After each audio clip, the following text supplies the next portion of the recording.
A serious philosophical dilemma with heaven. See, within theology, it is commonly asserted that human beings will be made perfect once we enter into heaven. And this argument is backed up theologically by 1 Corinthians 13, verse 9 to 12, which says, "For we know in part, and we prophesy in part. When that which is perfect is come, then that which is in part shall be done away. As a child, I spake as a child, I understood as a child, I thought as a child. But when I became a man, I put away childish things. For now we see through a glass darkly, but then face to face. Now I know in part, but then shall I know even as also I am known."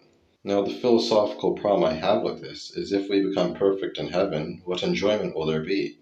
Think about it. Our favorite hobbies derive from our imperfections. What fun would it be if we played football if everyone was perfect?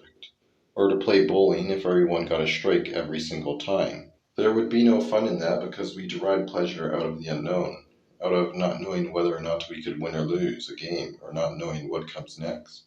But if we were perfect, there would be no losers. Every game would be a dull, lifeless, monotonous symphony of perfection. Here's a question. Why is Superman so boring compared to Batman or Spider-Man?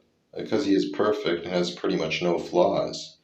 Kryptonite had to eventually be created because Jerry Siegel and Joe Shuster realized he needed a flaw, a weakness, in order to make interesting, compelling stories. My favorite hobby is reading, which I enjoy very much because I love to obtain more and more knowledge.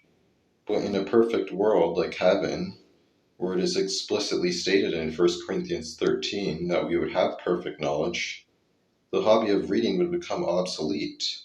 So what possible hobbies could we have in a perfect world like heaven? There would be no reading. It appears there would be no sports. What could you possibly do? It is our imperfections that make this world interesting and exciting.